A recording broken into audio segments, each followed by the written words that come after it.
Sunglasses. You're not You should wear my headgear too, just in case you fall.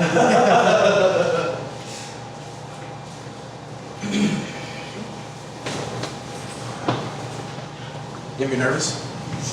For? Like podcasts and shit like that? A little bit. I remember my first one I did.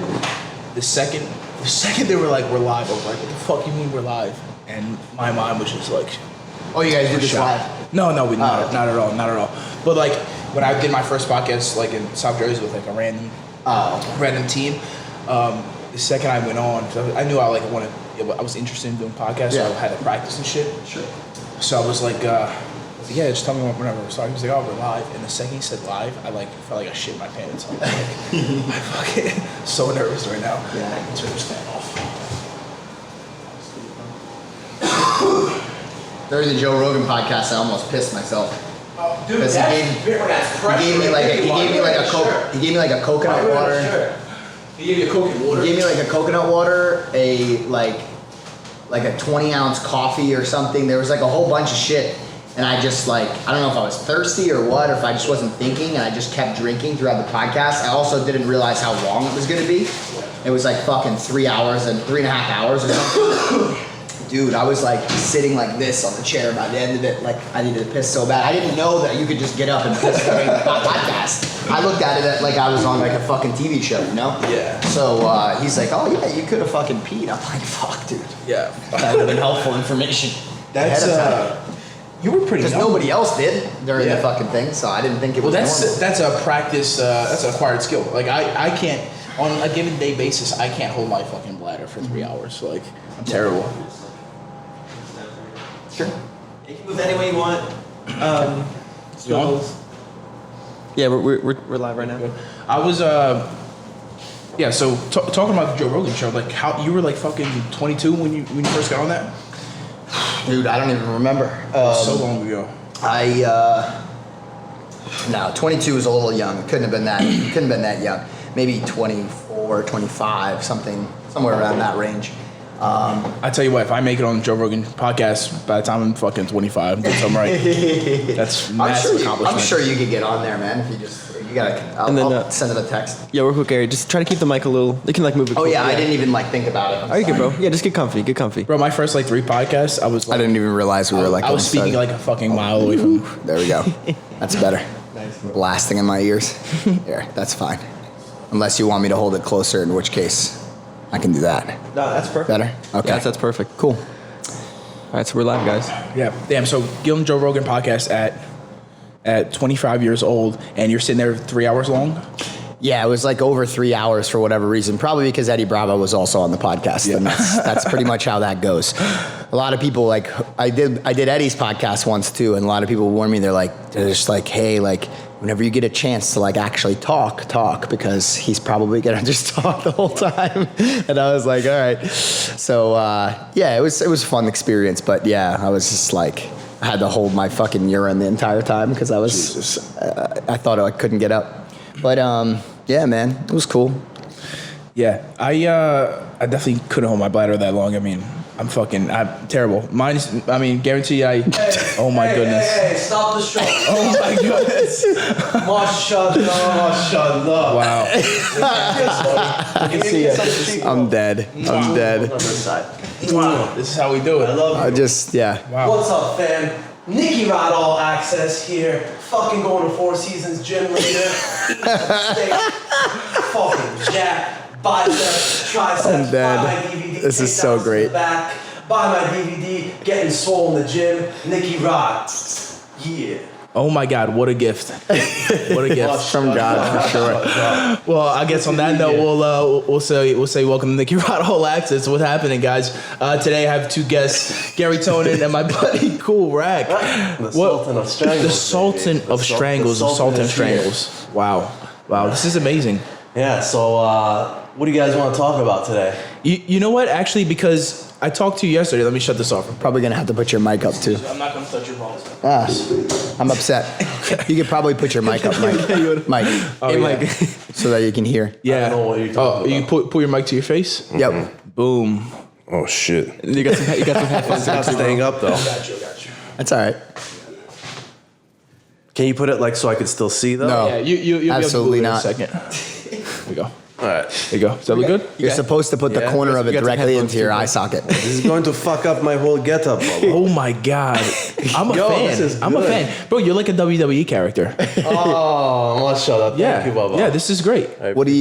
What are your thoughts about the Iron Sheik? Would you destroy him? I Or feel like you're about to sell me something. I'm right curious. Are do you you think better he's than the gonna sell you, Iron bro? Sheik or like equal playing field? Like Let's just say when Hulk Hogan faced the Sheik, if it was me, the champion would still be fucking Iranian right now. fair enough.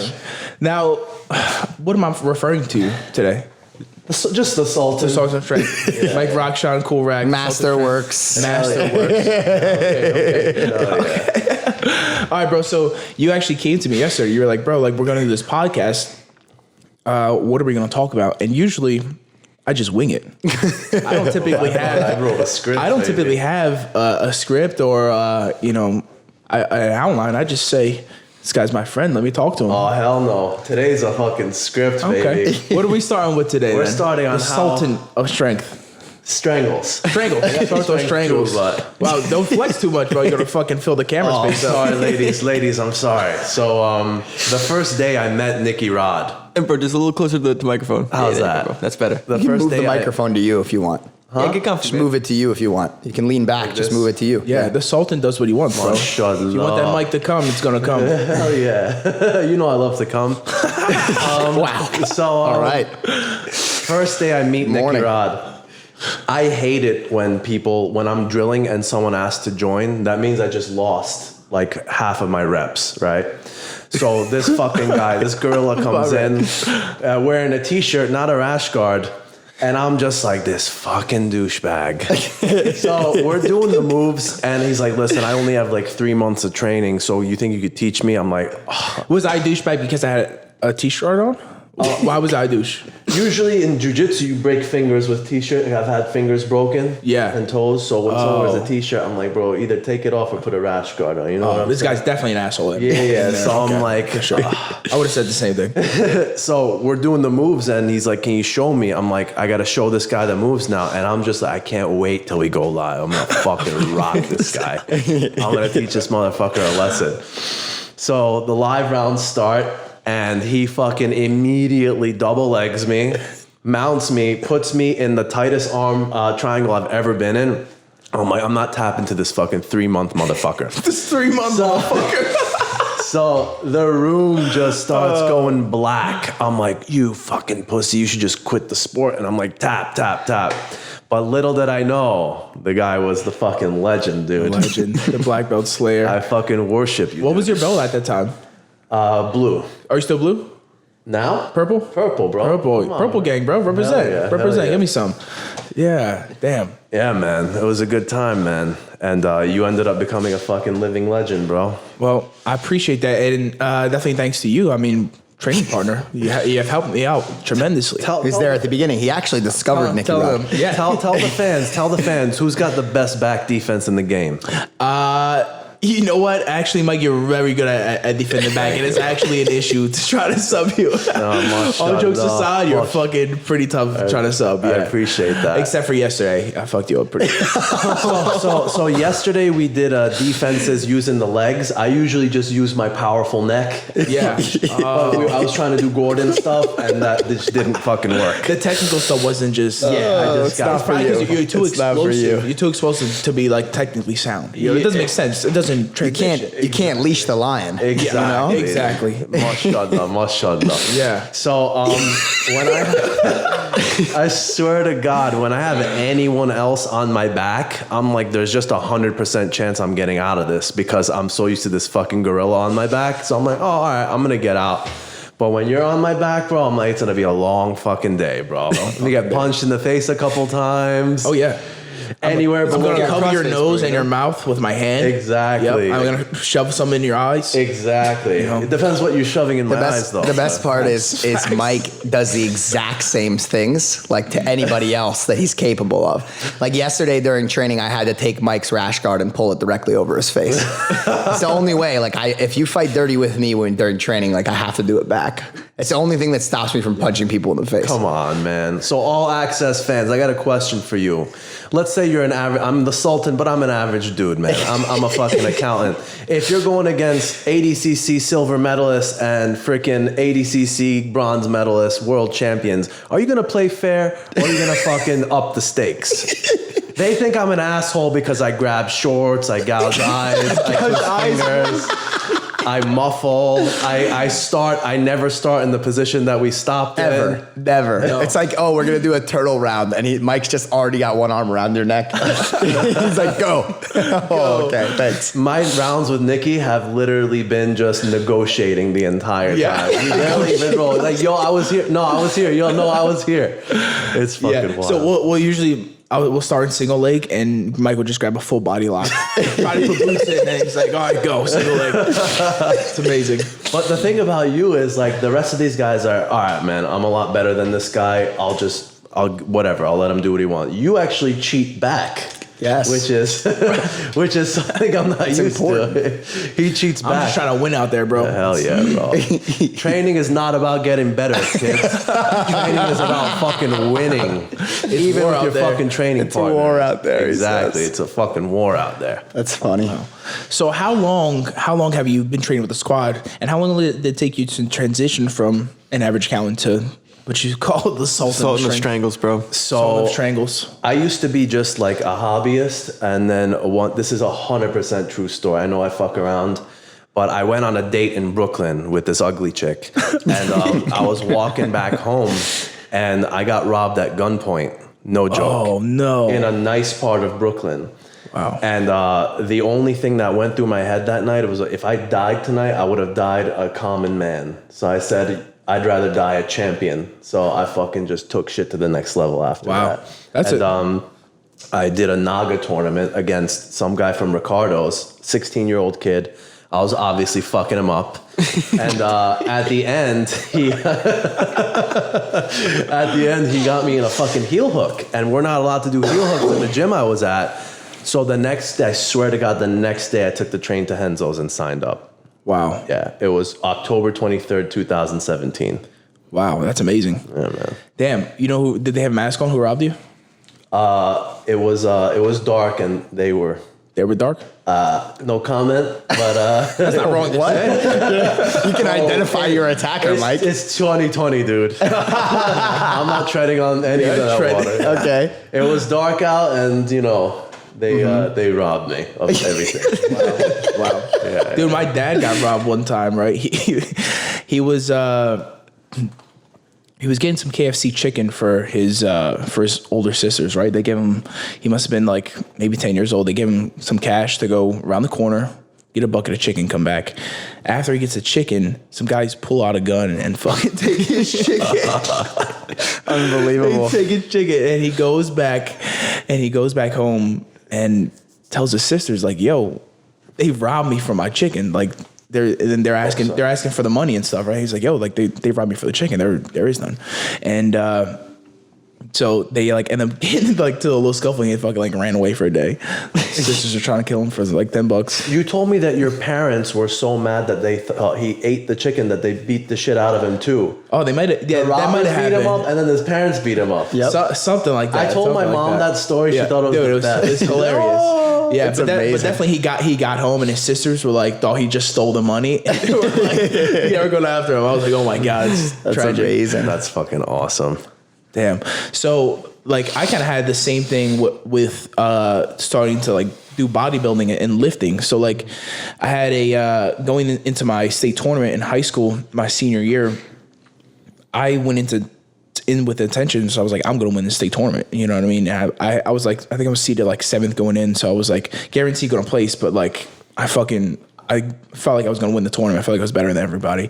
And I ended up just getting beat up over there because I felt like I was just an uncommon feeling for Nicky Rod, by the way. Yeah. usually he's not so sure, but this time he was super confident. Yeah, that's a fact. Okay. I live my life like that.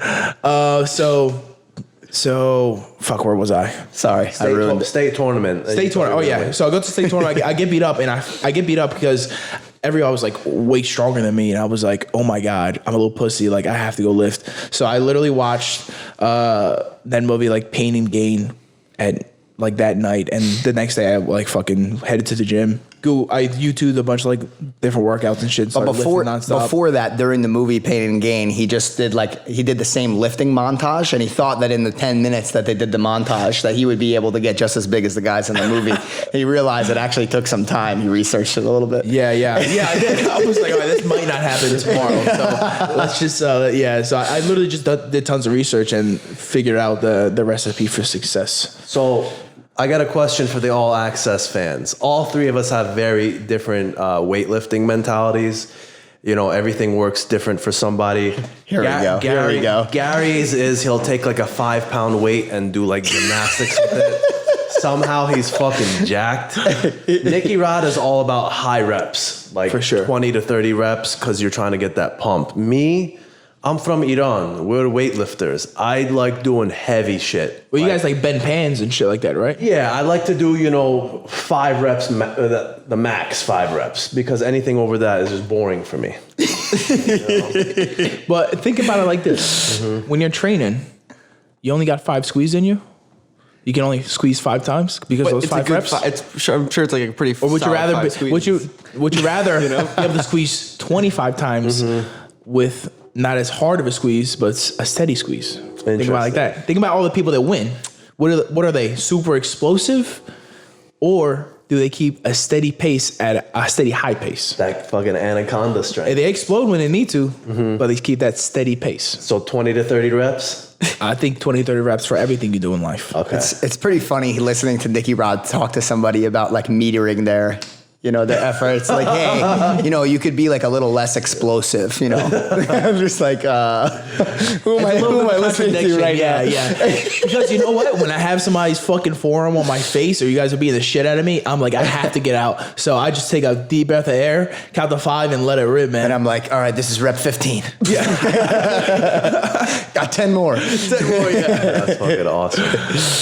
Yeah. So, I think I'll try the high reps out and see if this physique could get any better than it already is. I mean, it'd be hard to do, man. You're a man dime as it is. How come you're so willing to switch to Nicky Rod's way, but you aren't willing to do the gymnastic stuff? Because there's no science behind your way. What are you talking about? Go to the Have gym you ever seen gymnasts? You just freestyle. I do not. That's not true. I have a degree in exercise science, right? Yeah. Oh yeah. Okay, thanks. So, what's your favorite style of lifting then? Favorite style of lifting? So most of the things that I do are body weight exercises because I just feel like it's very functional for our sport.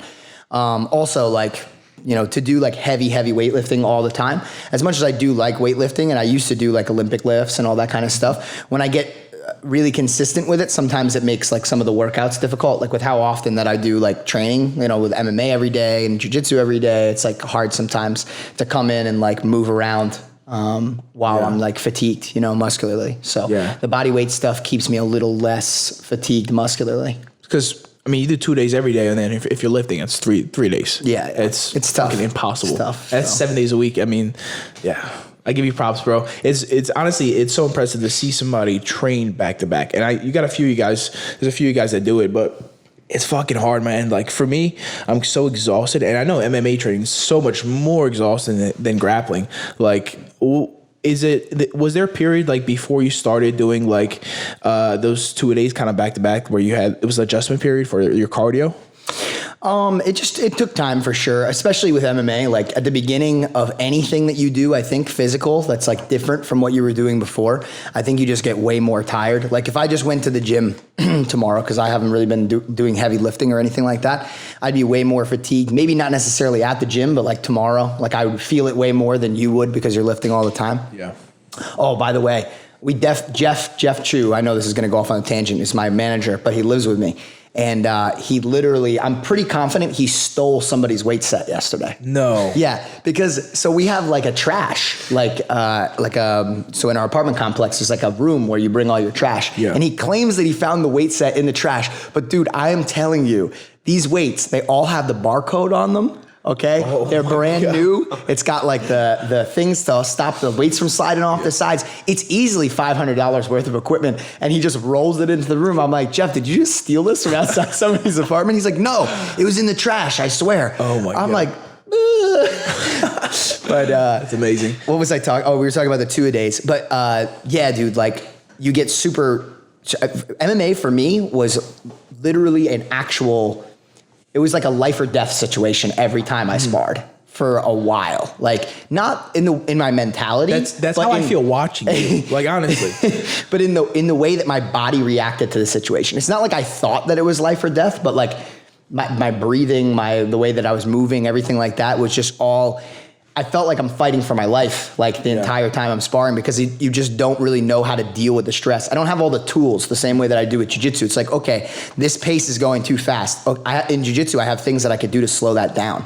Or like, but in MMA, like, all right, I'm getting hit too much. It's like, okay, like I had like 1 or 2 tools at the beginning. It's like, okay, I could cover up. All right, that's not working. He's punching around my gloves. Now what? I'm like, all right, maybe I clinch the guy. All right, that's not working. And now there's only like so much that I could do. Now I have a lot more tools. I could use my footwork. I could use range. Like there's so many other things. I can shoot on the guy. Like I understand now like how to take breaks and how to like meter myself. So it's a little bit more reasonable now to do like, that session and then the jiu-jitsu session. I used to do the MMA after. I used to always do the MMA after jiu-jitsu training, which was actually interesting because I actually kind of like it that way because I'm a little bit more warmed up, to be honest. But you don't think you'd be like so fatigued that? I like it better. I just feel like I'm like more with it. Like I don't like going into MMA. After 2 hours of fucking grappling, you feel it's better to do 2 hours of MMA training after. Yeah, I think that's probably rare for most people to think that, but for me, it makes sense. That's amazing.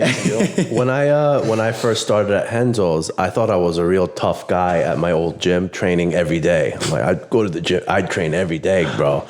Then I see Garry training like 3 times a day, and I'm like, and it was inspiring. I'm like, wait, maybe I can do this. So I'm like, all right, let's do 2-a-days. I'm like, oh, I could do this. Let's do 3-a-days. I'm like, holy shit, I could do this. But then time went on and you kind of became famous and now you're doing He's such a piece of shit. So like the difference is like I get that muscle fatigue just like you, but I do this crazy thing. It's called like pushing through the pain and like and I still do it. I'll think about that next time. Wow. What an inspiration. But let me tell you how you're an inspiration for me. Did you push through the pain of getting mugged and like were you fighting back? So that was a gun to my head. I'm not fighting. To your head? How was it touching you? It was touching my fucking head. Really? I heard you could freaking do all this fancy shit, but no, by the time I go here, you have to get off the center line, bro. Yeah. Right? Slip, bro. Come on, nice DVD, bro. So that's a good idea. Slip, dug, and dunk. So I want to talk about how you inspired me. A lot of people, when they come up to me, they're like, what's it like to train with Nicky Rod? They're like, is he a douchebag? Is he? I love how that's the first question. I guarantee that's the first question. I swear. They're like, because is it a huge douchebag or like an average douchebag? They're like, yo, he must be such a douchebag. And I'm like, bro, it's literally the opposite. Because on Instagram, you see he's living the high life. He's fucking jacked. He's eating steaks. I fuck with steak. Yeah, but I love how eating steak and being jacked just means you're a fucking dish. They're like, bro, he's such a douchebag. Steak, what an asshole. Yeah, fuck that guy. You. So I'm literally the opposite. Nicky Rod All Access fans. It's the fucking opposite. Very humble man. And like, I'm not a good looking guy. I don't know if humble is the right word. That's inaccurate. He's definitely not humble at all. Like zero humble. I mean, zero humble. This is what I thought your life would be like. I thought you would freaking get up at like 12 p.m., probably lift, go to the club, take mollies, bang a bunch of bitches. At 12 p.m.? Drink, baby, go do still breakfast. biceps in the morning. Biceps in the morning, triceps in the evening, just partying, Molly, cocaine, and just fucking all day. But then I look at his Instagram, it's literally getting up at 6 a.m., family man, dog lover, gym, just very like a humble, simple life. You know what I'm saying? He's almost like PG-13 Dan Bilzerian, Exactly. I'm like, bro, this guy's actually pretty down to earth. Except for the chicks pay me to hang out. That's true. It's true. So like this podcast is like a good example. Like I've been told I have a funny personality and whatnot, and I'm a loser, so I didn't fucking go through with doing a podcast. He's like, I'm gonna do a podcast. So you bought the equipment and you did a podcast. So like, Fuck yeah. if Nicky Rod All Access fans, you want to do something in life, you freaking do it. You don't procrastinate like me, like a loser, like a piece of shit. A piece of shit. Failure, These are the nobody. speeches that Mike gives himself every morning in the mirror. Yeah. There's a you reason. fucking loser. You piece of shit. There's You're a worthless. reason. There's a reason he is who he is. It's because he takes action. So I need to, after this podcast, get up off your fucking ass and go take action. Well, I appreciate that, bud. I appreciate that very much. I appreciate that you recognize that. It's good to it's good to have good, positive people around you, and people that are funny as well. So here's where Nicky Rod really went wrong. Okay, so Nicky Rod was just talking about how the chicks pay him to hang out, right?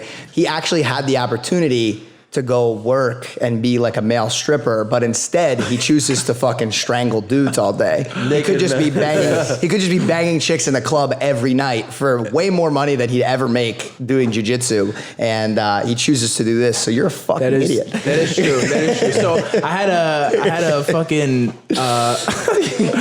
I had a job interview at Chippendales in Las Vegas, right? I was so my dad takes me there for my 21st birthday. It's me and my older brother and my dad, and we're just out there chilling. And in the airport, Not to Chippendales, by the way. Let's be clear about that. His dad doesn't take him to Chippendales for his 21st birthday. You're welcome, Nicky Rod, for clearing that up. Thank you. Right. So for my 21st birthday, my dad takes me to Las Vegas. There we go. Let's clear that story up. It's gonna get real rough.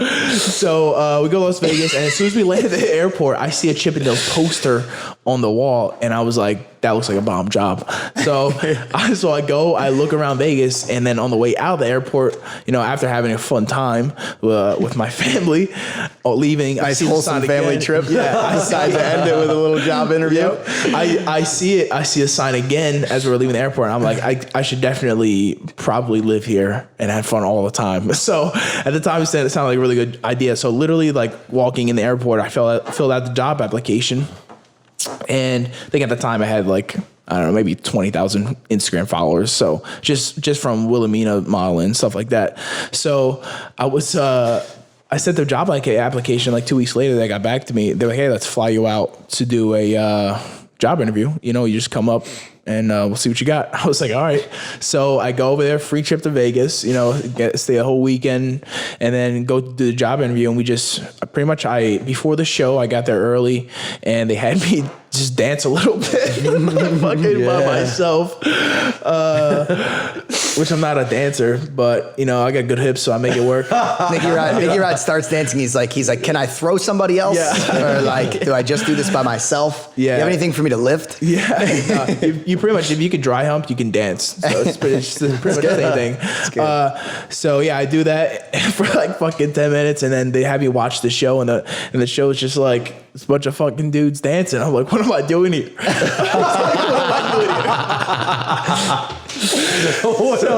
I know. So I'm watching the show, and the show goes on. This is amazing. And it gets done, and they're just like, so I asked them if they actually get naked, because it looks like they get naked, because they're like, they always put their dicks in the girls' face and stuff. They're like, no, they have cock socks on. I was like, what the fuck is a cock sock? And then I was like, this immediately, it makes sense. Just a small sock for your cock. I was like, okay. That also was the turn. I was like, probably don't want to wear that stuff. Nicky Rod's like, nah, I'm free balling it or I'm out. Yeah. So, and then after the show, I'm talking to the guys, and they're like, yeah, we just dance, and then every night after the show, we bang all these chicks that are here, and that's it. We do that pretty much 6 days a week for 2 hours every day. I was like, all right, word. Turn that down. I was like, yeah, turn that down. And they were like, pretty much you start off making $50K a year, and then another $50K pretty much guaranteed on tips. And then other opportunities for modeling and shit like that, and people you meet along the way. So an easy 6 figures for 2 hours. So a night, basically probably making between $500,000 and $1 million a year. Yeah, because you only work in 2 hours. To literally live the greatest life of all time. Yeah. Okay. Yeah. They work from 9 Seems to like 11. a good idea to turn that down. Yeah. Fucking idiot. You know what? And they weren't even like, all those guys weren't even like crazy good looking. Like some of them were kind of thick and fat. I was like, how the fuck why are you here? Yeah, because they're supposed to be fit guys, you know? So I don't know. Maybe Then he looked down between their knees and he's like, oh, yeah. That's yeah. Maybe there is hope for me there. I'm going to Vegas, dude. You never know. Dressed like that. That would be amazing. Oh, hell yeah. Hey, diversity's key. Yeah, that's right. Hell yeah. You put some tests in those fucking traps and get you nice and swole. There are you. Bro, if I had any more testosterone naturally than I already do, man, that would be a problem. Yeah. Would be a problem. You'd be even more dense than you are right now. I have to blow my knee out to get a body triangle on you. Really? Fuck That was amazing yesterday. Gordon's teaching like body triangle defense, and Nicky Rod's trying to lock the body triangle on Mike, and Gordon just has his hands up like over his head. He's like, "How do you not lock a fucking body triangle? Your legs are enormous. Like this makes no sense." Yeah. Mike's just like, "Yeah, I do too many deadlifts. I can't lock it over. I can't lock it over midsection." I'm like, "Are you insinuating that your lower back got so big that you can't lock a body triangle? This is real life." Hell yeah. Wow. Yeah, and we later figured out I was just cold. Need to get a sweat first. Yeah. That's it. Yep. That was the real answer. Yep. Not a technical detail or anything technical. like that. No, not technical. I just had to get hot. Hell yeah. Yeah. So, how's your deadlifts? You do that often? Yes. Do you really? My body's just built for deadlift. Everything's like five reps? No more than 5 reps. But I'm gonna start adding more because in my matches I'm gassed by like minute 3. I'm ready to Cardio is everything. Yeah, man. It's the thing is in training I don't really get gassed, but when it's time to actually compete, So I don't get you tired. I'm trying pretty hard. You actually hurt my feelings. I'm just getting my ass kicked with you the whole time. So you're not getting tired. I'm just losing. Are you just not trying? I guess I'm not trying. You know, I gotta give you a chance. What are you doing if you don't just? You gotta turn it up. You're right. That's great. So what's your other topic? Because I know you had a whole list. Yeah, but did you say you have a script? A script. It was on my phone. It's too late now. Yeah, it's too late now. Too late now. But I wanted to talk about a way you inspired me again. Listen, Nicky Rod All Access fans, going to the gym is easy. Training is easy. Instagram is easy. For me, the hardest thing in the fucking world to do, this is gonna sound crazy, is driving to the grocery store, grocery shopping, waiting in line, going home, and cooking. I hate it. But you're saying that's harder than your rolls with Nicky Rod, bro? I would rather roll with him than do that. At least we have fun, bro. Yeah, we have fucking fun. waiting in line. But you gotta explain to the fans, you're jacked 75% because of your lifestyle, not because of the 1 hour in the gym. Yeah. So I just want you to explain to the young men out there that think you can just lift and eat cheeseburgers. No. Yes, you can. Yeah. Well, you're a genetic freak. It depends how much you do. You can lift and do hard cardio and eat cheeseburgers. I think everything's a balance. Like if you have a cheeseburger, for lunch you probably have to have chicken salad. So what's your for dinner and then for breakfast? That's literally what he does. Oh, Gary, what does your breakfast look like on a daily basis? Today I had a sausage, egg, and cheese on a croissant and a sausage, egg, and cheese. I forget it's some new Dunkin' Donuts thing. It's like looks like a little wrap, like a little breakfast wrap. It's like half a sausage, egg, and cheese. Bro, what's like the most unhealthy thing you'll eat once a week? Or like the most unhealthy thing I'll eat?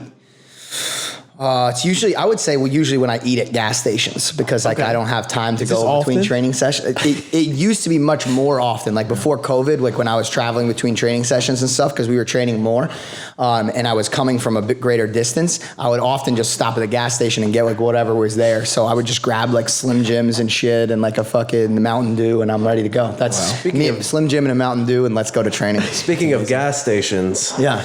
Y'all ever take those gas station boner pills? Yes. So every day. I was dating this Every day. I'm on them right now. I was dating this before the podcast. I was dating this hideous chick who had like That's weird. That's different for you. I only date hideous chicks. Why is that? Do you like ugly girls? I mean, that's. But are they ugly to you? You've given me a lot of self-confidence because like you can talk, bro. That's all you need. That's Look what at he told Biggie me. Smalls. That motherfucker was like. You know what I mean? Oh yeah. Oh, lazy We eye were shit. taking shots of Biggie Smalls. I I'm love just it. saying, but he could talk to a girl like a motherfucker. So Exactly. That one day in front of Green Blend, I remember you're like, listen, bro, ugly guys could get hot girls, bro. Just believe in yourself. So I've been on a date. I went on a date with a really hot girl last week. If you're not sure whether or not ugly girl or sorry, like better looking girls would date like ugly dudes, I want you to go to your local mall. And I want you That's to, what you said. and I want you to just look around at the chicks that are with dudes at the local mall, and just be like, "Oh, okay, all right." Yep. So Listen, you can hear a fucking Gucci bag should do whatever the fuck you say. That's probably why I see more of it at the mall than anywhere else. Because they're buying Because they're like, "Oh, okay, I'm gonna buy this one." So I'm dating this hideous chick. She used to be much heavier, so she had like loose skin. She's just terrifying. And Come on, you don't like a little loose skin? it's Come on, so I was little having cellulite? some trouble. Well, if you're falling off, you can just hold on. Jiggle her ass, right? You need a nice little handle. It's like bull riding. So I was having a little trouble, if you guys know what I mean. And one day, without don't. telling me anything, don't. What do you mean? Having trouble with Don't. let's just say the early worm didn't catch the bird. Okay. So Little lip noodle action. yeah. So one day, without telling me, I've heard about this. I've never experienced. straight up didn't tell me. He goes, "Hey, I got this breath mint for you." I'm like, "Nice, let me try it." Pumps me 5 shots of tadalafil. Yes. So Iron Dragon. So that night I was like, and she's like, "Wow, that was amazing. Did you do something different today?" I'm like, "No, Yes, you did. Will you just not come that fast if you have take pills or some shit like that? I just couldn't even get aroused. No, I'm saying when you do take like something like that, do you just last longer? You last longer. It's easier to remain, hard, and it's just a much better experience. Oh wow. Yeah, you could literally have the ugliest chick in front of you ever, and you're a freaking stallion. But what are the side effects? Side effects? He doesn't have any side effects. He's a freak of nature. I don't know what you're He's talking used to it, but about. he takes it every What day. is it that My side effects? The next Side effects day. for what, bro? The next he's like? day- He takes some Cialis. He's like Gary. I can't get out of bed. I Yeah. can't move my lower back, and I have an ear-splitting headache. Yeah. I'm never gonna move again. Yeah. Yeah. So severe headache Like the what? whole day, and severe back pains the whole day, and my strength From level. just fucking pounding? I think it's from the Tadal, from the Cialis. So it fucked your back up? Yeah. I was does it just do that? shocked. That's not worth it. What? You were in shock? What do you mean you were in Yeah, shock? and the next morning I woke up and I'm like, I don't think I want to train today. I still train, but You were like, like from adrenaline rush or something? I don't know what it was from. I just side effects from that poison he gave me. Very minimal side effects. It just, I don't understand. What was the side weak. effects though? Like, what did it make you? Okay, so like list of side effects definitely would include like lower back pain or like a headache What- or like what induces your nose the lower can get back pain? clogged up. What's that? What induces because it? it's a vasodilator. So with a vasodilator, it's like basically like all the blood vessels are opening up, and that's like a place where you have like a lot of blood flow. So wow. it just hurts. So my heavy deadlifts that day. Definitely worth it though, right? Oh, absolutely. Okay. Like 10 times out of 10. Like you guys have no idea. You're sitting there at home. You're like, but I don't need that stuff. Need? It doesn't. Need is not the issue. The issue is, do you want to be able to like punch holes through the wall with your cock? I don't know. If you want that ability, that's where you got to go. That's all I'm saying. It is a different experience all the way through. That's all. I agree. You've never had to Just take try anything? it. That's all I have to say. It's not 22. about having to take anything. Just try it once. He's 22. That's all I have to he's say. 22 years old in his prime, though. It doesn't matter. Try what could it hurt? That's true. It's literally has like my a back. for one day. I'm a little pussy. Worth the sacrifice. And first of all, it doesn't. That's an exaggerated symptom. These people are talking about. It's so exaggerated. Very real symptoms. Very real. And you just feel fucking like pumped up for like a long period of he's time? exaggerating the whole thing. It literally does nothing but make your dick hard. That's it. No, you Literally, my It's arms literally bigger, I'd be it. fucking- And It's a like vassal- occasionally, my nose gets a little clogged. Yeah. you know how you got the pump when you're lifting? You just get that because But of the on your exercise. dick. On your dick especially, but your whole body. That's too. not true. You feel unstoppable. It's not true. You feel unstoppable, but it has nothing to do with the rest of your body. That's awesome. Speaking of dicks, You know what's really weird? Every gym, pretty much any gym I've ever been to in my entire life, it's pretty much no one gets fully naked in the changing rooms. It's always like freaking boxers. But Renzo's is the only gym where I've ever seen anyone under the age of 75 get fully naked when they freaking. It's because we're fucking men. Yeah, but is that why you keep coming back? It is. It's one of the main reasons he remained at Renzo's. He was gonna quit, but it makes me self-conscious, Dude's man. naked, gotta come back. It makes me self-conscious because we got some monsters there, man. yeah, poor fucking man. It's really like. You know, I honestly think that we should make Farouk go to a different locker room. Yeah, it's not okay. It's just not okay, dude. Yeah. Things like smack it against his knees. He turns too fast. He fucking hits you. I saw him turn around too fast. And he closed the locker door. Holy shit!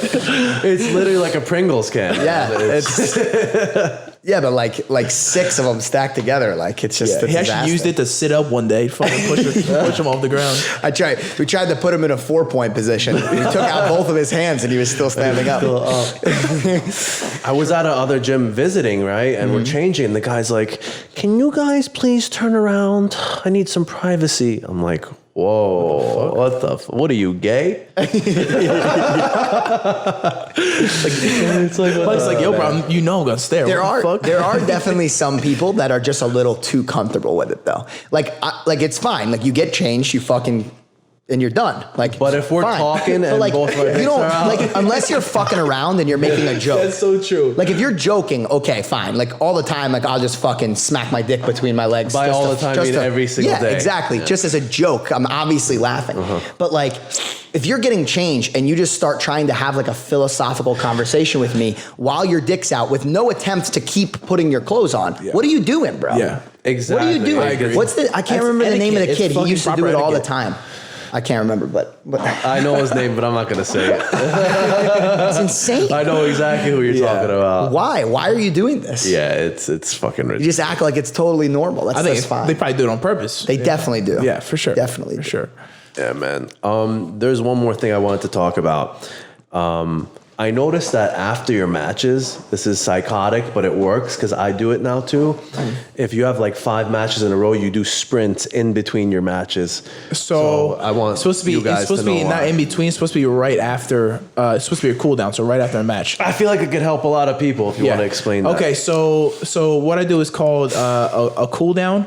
So if I have for ADCC, and other tournaments where you have multiple matches in a day, after my match, I typically redline during that match. So I'm fucking going full exhaustion, and in an attempt to recover in time for my next match, what I do is I cool down run where I just get all the lactic acid out of my muscles, especially my legs, because I'm exploding using them a lot.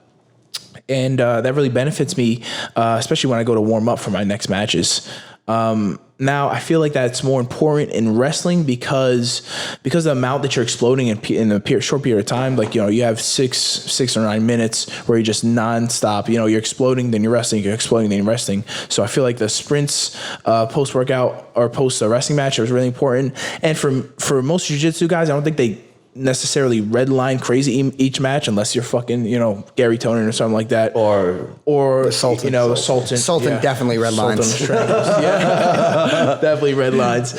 So it benefits me in that way, and I feel like just benefits me mentally as well. I feel like if I do a little bit more, I deserve to win this match. You know what I mean? Like, this motherfucker's not going to outwork me. Yeah. Nicky Rod also does this interesting thing where after his match, he just disappears and falls asleep somewhere.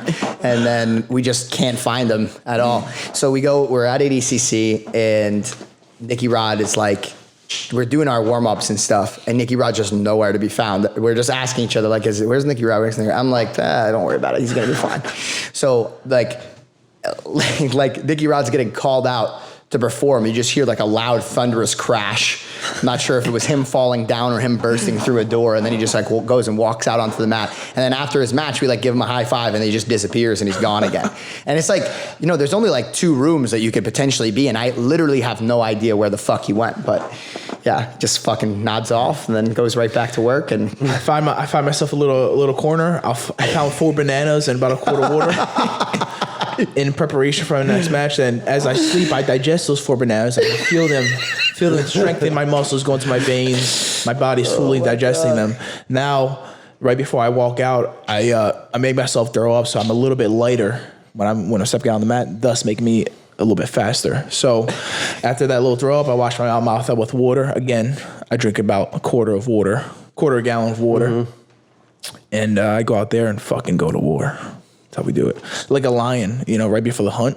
If there's anything in his stomach, he just releases it. Like a fucking wolf, baby. Yeah, fucking kill.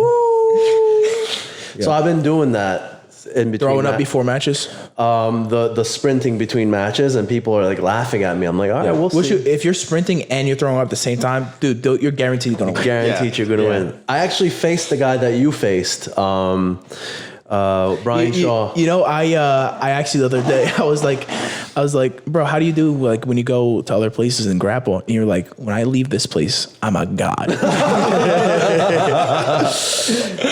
That was amazing. Because I usually do pretty good, but then, when I come to Henzo's, it's like I'm a little kid. I just get tossed around. But you guys made me strong, man. So I went against someone you went against, right? And I'm trying to get some advice from him. I'm like, all right, man, so what should I watch out for? What's he good at? What's he bad at? He's like, come here. Listen to me. He's like, it's all mental, man. It's all mental. I'm like, oh, all right. Like, anything else? Like, nah, that's it. That's all you need to know. So I didn't end up getting the submission, but I ended up winning. You ended up winning. There you go. Anything to win, baby. You know how you did that? With your mentality. Plus deadlifts, bro. Plus the deadlifts. Yeah. It was good advice. Yeah, that's amazing. So when are your next matches? I don't have anything scheduled, but I'll definitely be watching these guys compete. We're gonna have shit coming up.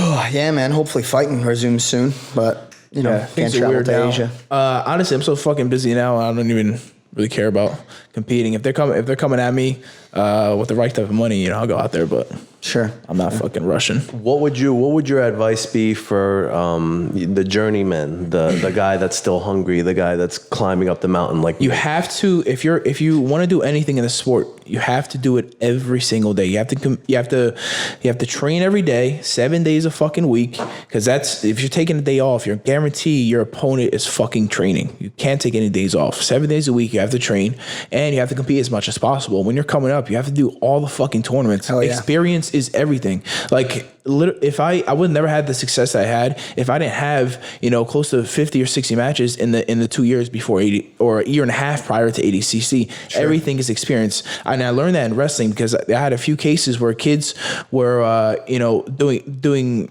nothing, wrestling on junior varsity, their junior year of high school, and then they're right in the summer before going into senior year, they join a wrestling club. As they're wrestling during the summer, they're doing fucking 50 matches in the summer, come back, and that's like 2 or 3 years of experience in that one summer because of all the matches. Comes back, win a state title. You go from fucking JV, not winning a match on varsity, to winning a state title. And it's not like these guys, I know there's theories of kids juicing and stuff, but I know some kids personally that have done this and have obviously been natural, never changed body wise, but they changed mentality, they got smarter, and they fucking competed a lot and learned a lot. Yeah, that means so much. When I was competing, I probably, like at the beginning, I probably started just doing kind of like you said, and like as many tournaments as I possibly could. I would try to, I couldn't always travel on my own because when I first started, I was 15, so I'd have to try to find other people that were going to do the tournaments with me and things. But I was competing every other weekend. And even when I started competing professionally, it was getting pretty close to competing once, twice a month. And I tried to keep that up. But back then it was so important to me, just like you said, to just get that in competitive experience. A lot of people talk about how do I reduce anxiety for competition? Do it more. Well, you got to fucking do it, man. If you're competing twice a year, I'm sure you're going to fucking shit yourself every time you fucking compete. That's one of the hard things about MMA. It's dude, you don't fight, the most you're going to fight maybe is 3 times a year, four, maybe if you squeeze it in, if you did a last minute one in there somewhere. it's hard. So like I replaced that with like sparring as much as possible. So I like spar every day.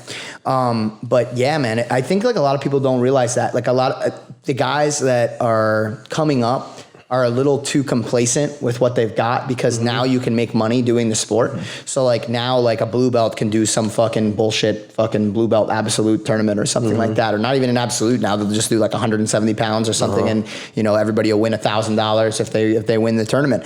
Like dude, they didn't have none of that shit back. There was one, it was Grappler's Quest. And you would have to do an absolute division with literally whoever was the best that showed up that day. And you'd have to beat all of those guys. Sometimes you would have 4 matches. Sometimes you're going to have 6 matches. And then maybe you fucking walk away with $1,000. And like, dude, it was really tough to make money in the sport. So money wasn't even a question. It was just like, I want to get good at this. Because then one day I'm going to open up a school and then I'm going to go teach and that's how I'm going to make my money. That was the thought process. But now you're competing professionally, but I think people just get too used to it. They're just like, oh yeah, you know, like I'd have to do this in order to. Now it's different for you because like you're able to make like real money, you know, competing. Well, so that's why I started. I was like, I saw, you know, you guys really, and I was like, this is, you can make money doing this. I was like, you can't sell yourself short. You know, you're worth something now. But some of these guys that like really don't have a name, like make the name, dude. Like forget about like oh man, they're not paying me this, that, and the other thing for this particular tournament. Sure, at some point you got to start respecting yourself and making sure that people are paying you for what you're doing. You know, like somebody at like Ethan's level, for instance. I think people take advantage of Ethan sometimes when he goes out to compete. Now, not so much because I think he's really starting to, you know, to rise up. But man, like he'd go out and be like, I'm like, what are you getting paid? And he's like, I'm not getting paid anything. I'm like, dude, like you're fucking good, and like you know, you have a name. Like it's not like. You know, it's not a joke anymore, right? But some of these other guys, like blue and purple belts, and they're like, oh yeah, well, I'm not going to compete in that. There's not really any money in it. And I'm like, what the fuck are you talking about? Like, you suck. You have to fucking go compete. I wanted to give an outlook for just the working man, because that's what I am, the fucking working man. So a lot of people, oh, I have a full-time job. I can't train like you guys. I'm like, yes, you can. So when I was working a regular, 9 to 5, which was actually more like a 9 to 8, get up in the morning, train, go to work, leave work, train. So I'm still getting about 4 hours of training in a day, which is what most pros I get. will say this, sorry to interrupt you though. It is hard sometimes to find places where you can do that. Like in New York City, we're blessed to have a place where we can get up. Now we can't do it because of COVID, but where you could get up early in the morning and fucking show up to John's class at like 7:30 a.m. Everywhere else in the world, like not like most places don't have a 7:30 a.m. So class. call your boy and mat up your garage. Absolutely agree with you. And that's what I used to have to do. I used to set up sessions. That's one of the main reasons that I switched to going to Henzo's was because the schedule was more open because I had to teach it. I had to teach at night and I had college classes. So it just wasn't possible for me to go anywhere else. I couldn't always do night classes. Like I had to do morning, afternoon, So tell everyone that you could still work a full-time job and compete at high levels. All right. I don't want to hear any excuses. The number one excuse is this: sushi night with the girl, can't make it to training tonight. I'm like, just unfollow me, man. Just block my number. I don't want to have anything to do with you. And because I just got into a relationship that ever starts happening to me, I want all of you to fucking punch me in my fucking mouth. Well, then I'll get my ass kicked. Bro, I don't care. When was the first time jiu-jitsu got you laid? Oh man, this is good. All right, so technically I didn't get laid per se, but I did get a blowjob, so that was nice. So I'm gonna just say it got me laid. So I go out to California and I had competed I did that jiu-jitsu kumite thing. So it was like a brown belt thing. Keenan was in it. It's like a sub only, but they made like a little TV show out of it. They produced it. They put it online. And at the time, there was nothing like that out there. There was anything that you were going to find online was going to be some amateur level tournament that they just broadcasted. So you're going to watch Worlds or something like that, which is cool, but it doesn't have the same vibe as like the reality show sort of thing. What a lot of people don't know is that like MMA didn't get its start as like something where like people could really like make decent money until they started doing the Ultimate Fighter show.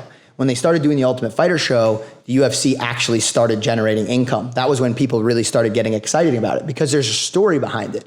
It's hard sometimes, especially with sports that people don't understand completely, for people to get behind it, right? It's like, especially jiu-jitsu, like there's a pretty high learning curve. Like you have to learn a little bit about the sport. It's not as obvious as getting punched in the face. At least with MMA. Yeah, at least with MMA, you get punched in the face and people get it. They're like, oh yeah, he hurt the guy. He got hurt. Like, I see who's winning. Like, maybe some jiu-jitsu gets involved and they don't 100% get it. But with jiu-jitsu, it's like, man, if you don't really understand like who's winning at any given point in time, like you might not understand the sport. It kind of just looks like, if to the naked eye, just two guys fucking rolling around. Exactly. Like what it looks like. So it could be difficult, I could see, for somebody who doesn't really know a lot to really want to follow it without that, like, a little bit of a backstory with somebody and like some drama. It's like when you watch a movie, like they slip little shit in there. Like even in an action movie, they're gonna have some fucking bullshit romance storyline. Now I hate that, but I recognize that just grabbed 20% more people that would never have wanted to watch the movie because now there's some sort of emotional tie-in instead of just fucking John Wick kicking everybody in the balls. True.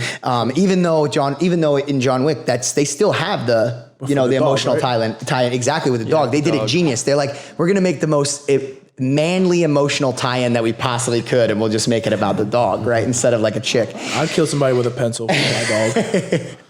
So, but that's what I'm saying. So there was so much attention at the time for that, and that was the first time like people would come up. Oh yeah, hey, I saw you do that thing, this, that, and the other thing. So a chick like contacts me and says the same thing, and I'm in California. I did Worlds, and then see what I mean? Like every other fucking weekend, I'm competing. The next weekend, I stayed for an extra week because there was some pro tournament that I wanted to compete in. It was actually in the gi. Ugh.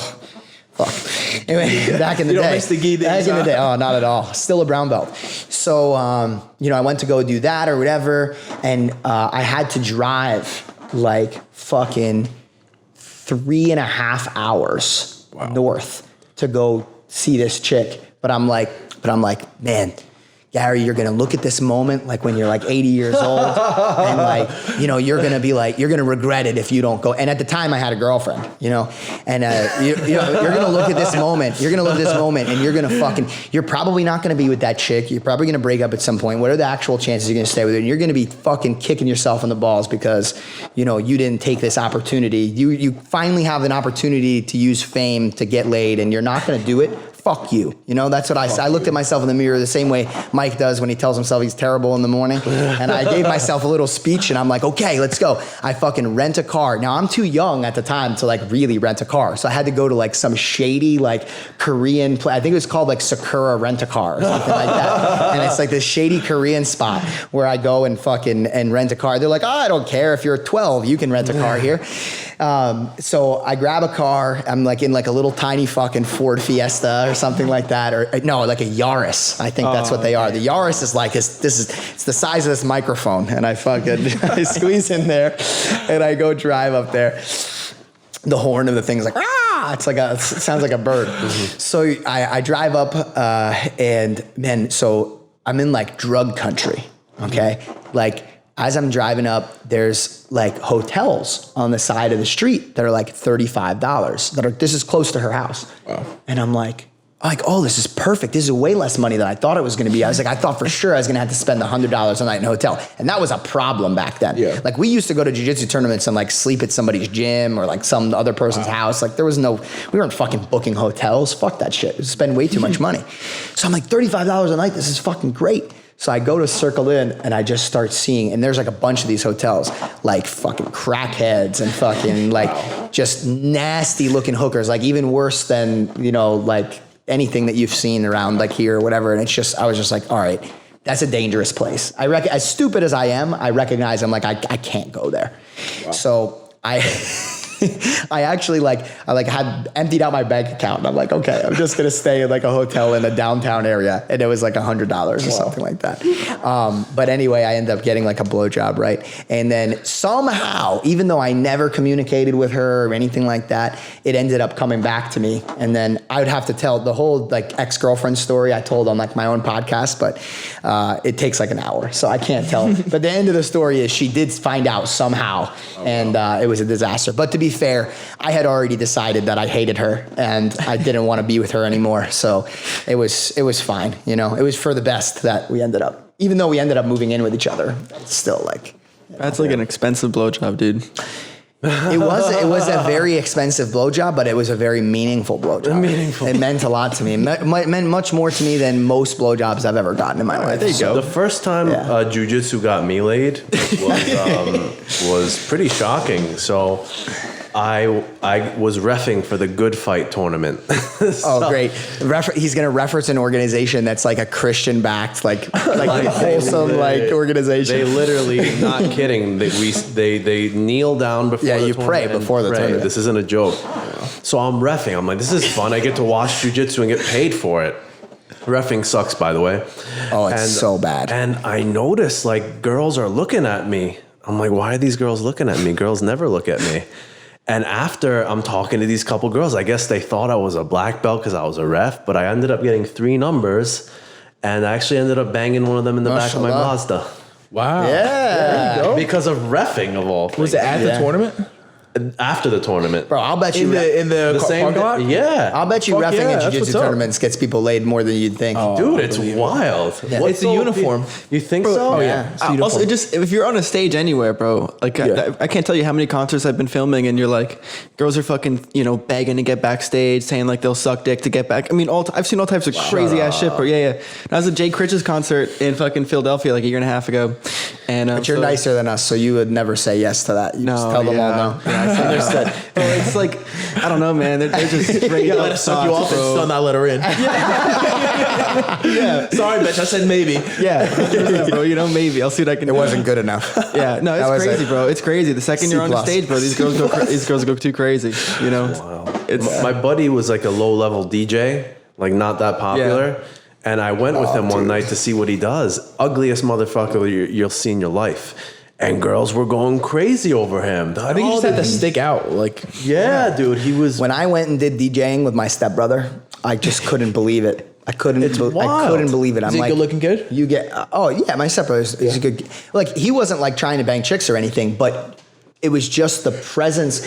We were doing a wedding of all things. And like it's a wedding, but like, dude, like, you got like a bunch of drunk chicks asking to fucking change the They're like, songs. hey, and my stuff. husband's in the There's bathroom, just so come here. much opportunity because like for me, I don't know how it works with you guys, but like if I'm going to like pick up a chick, what works best for me, I need to kind of have like a little face-to-face, be able to speak. And I do great. If I have a reason to talk to you, I can do awesome.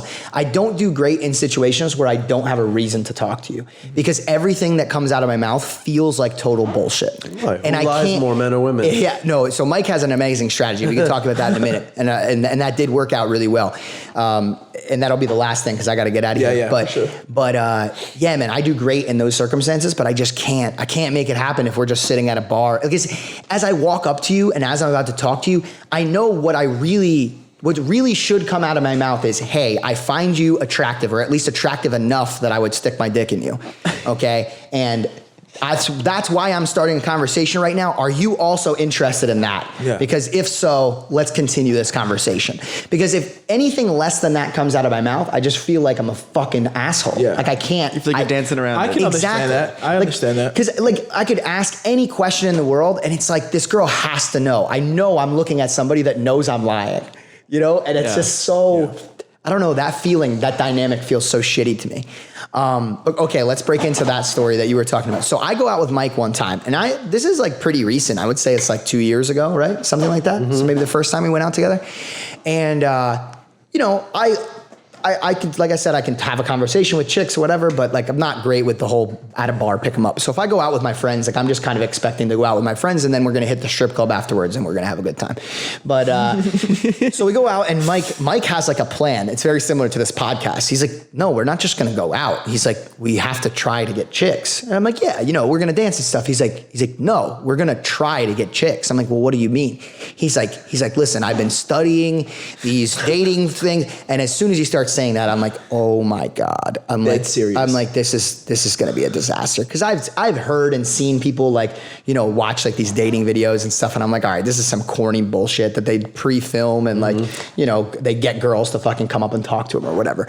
But sure enough, Mike's like, no, man. He's like, trust me, I got this. Here's what you're going to do. You're going to walk up to this girl and you're going to say, who lies more? Me and my buddy were talking so that he can get another guy involved. So if we're talking to a group of girls, me and my buddy were talking, can you help weigh in on this? Like, what do you think? Do men lie more or do women lie more?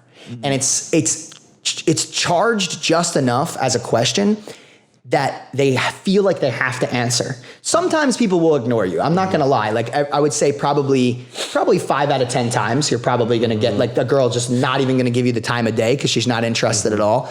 But when they hear the question, even if they weren't necessarily interested in talking to you from the beginning, they kind of feel like they have to weigh in because that male-female thing is just too strong. They have to say something. We did pretty good. It's pretty genius. So when we did, we talked to these 2 girls. I chose the fat one because that's how I do it. And it makes I don't know what it is, but it just makes me feel better. It feels like I'm doing a service to my friends. Like anytime I feel like I can lay on a grenade for my friends, I will. I am that guy. Like I'll make out with the biggest elephant in the room just so that you could get the dime because I just feel like it's sacrifice. Yeah, I'm like that. You're so selfless. So exactly. Wow. So I'm talking to the girls or whatever. Now this is the funny part though. This is what as funny as the situation already is. I'm like, oh, who lies more, men and women? Or maybe Mike started it out. I don't know. And they give their answer and we give our answer. And it's like, we're talking, we're going back and forth. Mm-hmm. And now it reaches that critical point where it's like, okay, they're interested. They're talking to us. The next step is, don't say anything, Mike. What? You take a pen, write on the paper, do you want some dick? Question mark. Sure. Okay. And slide it over. Let's move it over to here because Nicky Rod's a special case. Okay. What would you do? All right, you just started having conversation. Forget about the men lies more, women, whatever. Yeah. You started having a conversation, but you don't know each other yet at all or anything like that. But you started talking about something. It's going well. You do what? Get more drinks or start moving around. Okay, but wait, like what do you talk about next? Oh, shit. Talking. Okay, I'm going to help you guys out, and I think you would know the answer, but you don't realize the circumstances. So keep in mind, all we've done thus far is talk about men and women lying. I didn't say, hey, what's your name? I didn't say, hey, my name is. So there was no introduction. Yeah. So the natural next step in that whole sequence is, hey, what's your name, by the way? Oh, Cassandra, I'm Gary. This is Mike. Nice to meet you guys. That's clearly the next step in the process. And then if you want to end it right there, you could. You'd be like, oh, hey, it was nice to meet you guys. We're on our way to such and such place. Could I grab your Instagram? Could I grab your number? Right? That's the way to close it, in my opinion. I mean, that's what made sense to me. So I'm waiting because Mike said he had this whole strategy planned out. So I'm like, all right, I'm gonna be quiet now. I'm gonna let Mike take the rest of the reins on this one. Mike just stops talking. And the girls just kind of look at us like awkward, and then they turn around and walk away. And I turn to Mike. I'm like, what was that? He's like, oh, well, after the line, I don't know what we're supposed to do. I'm like, I don't know. Fucking introduce yourself. Say your name. So the next time we did it, I handled the closing. You do the closing, and it worked out great. We got numbers and Instagrams and all that kind of stuff. We did really well that night. And other nights I went out with Mike. Mike pulled chicks no problem. I personally believe that out of all my friends, with the exception of people like Nicky Rod, who are just beautiful fucking people, or Gordon, who could just walk into a place and chicks will actually come to them and talk to them. Mike is definitely one of the best at actually pulling chicks. Oh, thanks, man. Dude, if you can talk to chicks, you can definitely get a hot one. Bro, you think so? Who's better talking to chicks, bro? Mike or the Sultan? Excuse me? Who's better talking to chicks, Mike or the Sultan? Oh, the Sultan. Yeah. Okay. All right. The Sultan. Do you ever pull out the accent to help you out? Of course, all the time. Really? Yeah. I pull out the fake accent all the time. I told a Brazilian kid that was, we used to train with us, because he actually spoke really clear English, a little bit of an accent. I was like, listen, you need to amp up the accent and you need to speak more broken English. And the way you pick up chicks, because he was at college, I'm like, the way you pick up these chicks is tell them you want to practice speaking English. And you're done. That's gold. I'm like, you're in gold, bro. Every single time. And he's like, bro, after you told me to do that, I've never been able to pull more women in my time. I'm like, dude, I told you, man, it's so easy if you have an accent. Wow. So easy. Or you could go Murdad's way and just talk about how you raw dog hookers. Oh my god! So you gotta get him. I'll get one more quick story. John's gonna kill me for being late, but so I'm out with this girl, and so I had already known her. It was already a pretty good deal for me. I'm already set to go, But she brings her cousin, so I'm like, okay, I'm gonna bring some of my friends, see if maybe one of them could hook up with her cousin. Makes my life a little bit easier, so that the cousin doesn't oh, I want to go home, oh fuck, yeah. Now I'm not getting laid. It's okay, what's the point? So my buddy Murdad has like a thick like English accent, okay? And A ghetto English accent though. Like, okay, fair enough. Ali G. Yeah, but it's okay, but it's good. Like it's smooth, you know? Yeah. And He's like a little bit of a rapper, honestly. Yeah. Yeah. Murdad is the most raunchy, like, dude. Like, some dudes, like, talk about pussy and banging and, like, dick and this, that, but, like, no. Like, Murdad, it's 100% on all the time. There is no, like, break. We're having normal conversations here about other things. It's never going to happen with Murdad. Yeah. It's 99.9% just talk about Sniper sex fist, and follow him. fucking shooting loads and like banging hooker. That's all he'll talk about. And it's funny. It's great. I love it. Like I love the kid. He's one of the most loyal people I ever met in my life. Right. Like one day I had like a flight at like 4 a.m. by him, and like I was like, oh, I'll take an Uber, dude. He drives over at like 3:30 in the morning and like fucking picks me up. So he's a great guy, but he's funny in that way. I thought when he met up with chicks, especially ones that he didn't know, he would dial that down at least a little bit so that he could have a conversation and pick up these chicks. If anything, he dialed it up, okay? So I'm out with this chick. I see him talking to the cousin. It's a really loud place. I walk away, and I circle back, and all I see is the chick, hands up in the air, flailing, freaking out. And I'm like, oh my God, like what's happening? Like, what did he do? And as I get closer and I get in earshot, she's like, you can't just bang hookers raw and not use a condom. And they had been talking for 5 minutes. Oh my God. So I'm like, how on earth? There's no way she sparked that conversation. He had to open with it. And I'm like, I'm just holding my fucking head. I'm like, Murdad, like, it was so easy. Like, she would have just listened to you talk in your English accent. If you would have just said some normal shit, she would have boned you for sure. Now, Oh man. to my amazement, I'm like, oh, okay, like, this is gonna be bad. Like, I'm probably gonna have to like tell Murdad, like, we're gonna have to go, and like, this is probably gonna ruin the whole night. To my fucking amazement, he still pulls. He still pulls. Wow. By the end of the night, we end up going to the strip club, whatever. They're all having a good time. She's like sitting on his lap. She loves him. Even after all that conversation. But at the end of the night, he was going to get all the way to the bang, and she wanted him to wear a condom because he was talking about like banging hookers and stuff like that. And Murdad took a deep breath and he thought about it for a second, and he just goes, nah, it's not my style. He said no. He said, Wow. all right, good night. Yeah. No, really? No Yeah, way. I just told her no. Good night. Which I respect a lot, because fuck condoms. Yeah. So how does he actually? How does he actually open though? He's just like he just goes. Apparently, up and he opened with talking about how he raw dogs hookers. He just grabbed me one day, brought me to him. I thought he knew these girls. He didn't know who they were. He's like, hey, this is my friend Hung Mike. Yeah. I'm like, what? Dude, in social situations, it's so amazing. We'll just walk up to groups of chicks. He'd be like, hey, do you like pipe? Like, do you need somebody to help you lay pipe? And they're like, what? Jeez. Like, they won't. And when we were in Britain, they didn't even understand what he was talking about. But it was amazing. That's great. All right, guys, you guys got to get the training. Garry Tonon, great having you, my guy. Yes, Where sir. can they Thank find you. the Sultan? At KOOLRAK. Follow me, baby. At Cool Rat, guys. Follow Garry Tonon. You got anything you want to plug? Man, just buy my DVDs. That would be nice. And, I'm going to be hopefully fighting it in one championship sometime soon. T-shirts. Oh, t-shirts. yeah. I got your mom's favorite grappler T-shirts. I should have been wearing it, nice, but Mike bro. told me to wear American Apparel, so I said did wear that. the whole fucking But I have roll. I have a shirt now that's it's like your mom's favorite grappler. It's like my little tagline. So buy those up. We just had to order more. They're all sold out already. So Hell yeah. All right, guys, check them out. We'll catch you next time. Cash Chicks Championships is the brand. Cash Chicks Championships. Cash Chicks Championships. That's it. All right, fantastic. Awesome. Thank you, guys. Thank you. Oh man. Oh, that was good.